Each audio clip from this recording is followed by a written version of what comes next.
ಇವತ್ತಿನ ರೆಸಿಪಿ ಸಿಹಿ ಕಡುಬು ಅಥವಾ ಎಳ್ಳಿನ ಕಡುಬು. ಇದನ್ನು ಹೇಗೆ ಮಾಡಿದ್ರು ನೋಡೋಣ. ರೆಸಿಪಿ ಮೊದಲೇ ಅಪ್ಲೋಡ್ ಮಾಡಬೇಕಿತ್ತು ಗೌರಿ ಗಣೇಶ ಹಬ್ಬದಲ್ಲಿ.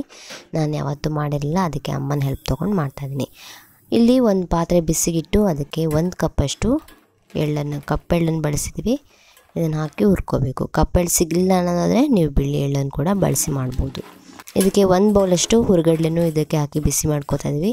ಹುರ್ಗಡ್ಲೆ ಕ್ರಿಸ್ಪಿಯಾಗಿರಲಿ ಅಂತ ಅಷ್ಟೇ. ಇಲ್ಲಿ 2 ಏಲಕ್ಕಿನೂ ಸೇರಿಸಿ ಇದಕ್ಕೆ ಬಿಸಿ ಮಾಡ್ಕೋತಾ ಇದ್ದೀವಿ. ಇದನ್ನೆಲ್ಲ ಹುರ್ಕೋಬೇಕು. ಎಳ್ಳು ಚಿಟಪಟ ಅನ್ನೋ ತನಕ ಹುರ್ಕೋಬೇಕು. ನಿಮಗೆ ಗೊತ್ತಾಗುತ್ತಲ್ಲ, ಎಳ್ಳಿನ ಪರಿಮಾಣ ಬರೋ ತನಕ ಅಷ್ಟು ಹುರ್ಕೊಂಡ್ರೆ ಸಾಕಾಗುತ್ತೆ. ಅದನ್ನು ತಣ್ಣಗಾಗಕ್ಕೆ ಬಿಟ್ಟು ಈಗ ಮಿಕ್ಸರ್ ಜಾರ್ಗೆ ಹಾಕ್ಕೊಂಡು ಪುಡಿ ಮಾಡ್ಕೋಬೇಕು. ಇದನ್ನು ಫೈನ್ ಪೌಡರ್ ಮಾಡ್ಕೋಬೇಕು. ಹೀಗೆ ಇವಾಗ ಇದನ್ನು ಒಂದು ಬೌಲ್ಗೆ, ದೊಡ್ಡ ಬೌಲ್ಗೆ ಸೇರಿಸ್ಕೊತಾ ಇದ್ದೀನಿ.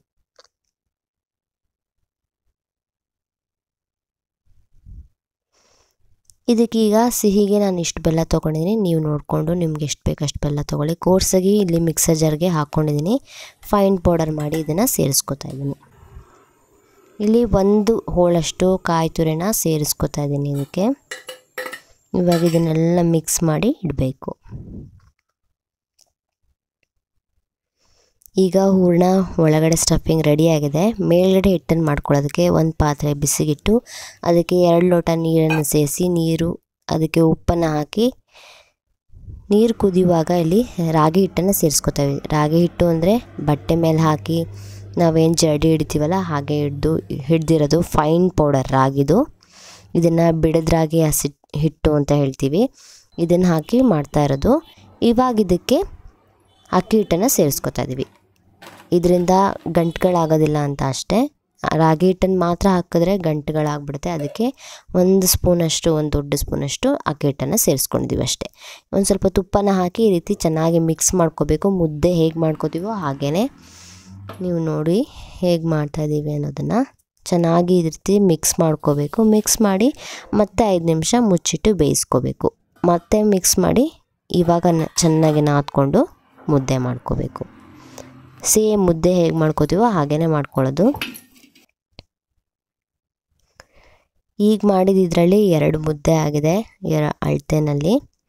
ಇವಾಗ ಬೇಕಾದಷ್ಟು ಹಿಟ್ಟನ್ನು ತೊಗೊಂಡು 1 ನಿಂಬೆ ಗಾತ್ರ ತೊಗೊಂಡಿದ್ದೀವಿ. ಅದನ್ನು ಪ್ರೆಸ್ಸರ್ ಮಣೆಯಲ್ಲಿ ಈ ರೀತಿ ಒತ್ಕೊಂಡು ಒಂದು ಪೂರಿ ಆಕಾರದಷ್ಟು ಅಷ್ಟು ದೊಡ್ಡದಷ್ಟು ಮಾಡಿಕೊಂಡು ಅದಕ್ಕೆ ಒಳಗಡೆ ಎಳ್ಳಿನ ಸ್ಟಫಿಂಗ್ ಹಾಕ್ಕೊಂಡು ಈ ರೀತಿ ಮಡಚಿ ಫೋಲ್ಡ್ ಮಾಡ್ಕೋಬೇಕು. ಸೀಲ್ ಮಾಡ್ಕೋಬೇಕು ಮೊದಲಿಗೆ, ಆಮೇಲೆ ಈ ರೀತಿ ಫೋಲ್ಡ್ ಮಾಡಬೇಕು. ಈ ರೀತಿ ಅಮ್ಮ ಕೈಯಲ್ಲೇ ಫೋಲ್ಡ್ ಮಾಡ್ತಿದ್ದಾರೆ. ನಿಮಗೆ ಈ ರೀತಿ ಫೋಲ್ಡ್ ಮಾಡೋಕ್ಕೆ ಬಂದಿಲ್ಲ ಅನ್ನೋದಾದರೆ ನಮಗೆ ಕರ್ಜಿಕಾಯಿದು ಮೋಲ್ಡ್ ಸಿಗುತ್ತಲ್ಲ ಅದರಲ್ಲಿ ಕೂಡ ಮಾಡ್ಕೋಬೋದು.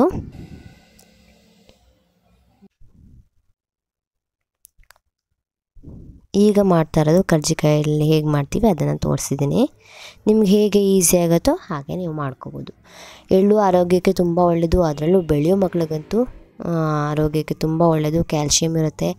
ಆಮೇಲೆ ಲೇಡೀಸ್ಗೂ ಇದನ್ನು ತಿನ್ನೋದಕ್ಕೆ ಕೊಡಬೇಕು ಅಂತ ಹೇಳ್ತಾರೆ. ನೀವು ಗೂಗಲ್ ಚೆಕ್ ಮಾಡಿ ನೋಡಿ ಎಳ್ಳಿಂದು ಏನೇನು ಪ್ರಯೋಜನ ಇದೆ ಅಂತ. ಇದಕ್ಕೆ ತುಪ್ಪ ಹಾಕಿ ತಿನ್ನಿ, ತುಂಬ ಚೆನ್ನಾಗಿರುತ್ತೆ. ಇವತ್ತಿನ ವಿಡಿಯೋ ನಿಮಗೆ ಇಷ್ಟ ಆಗಿದೆ ಅನ್ಕೋತೀನಿ. ಖಾರ ಕಡುಬು ರೆಸಿಪಿನೂ ಅಪ್ಲೋಡ್ ಮಾಡ್ತೀನಿ. Thank you for watching.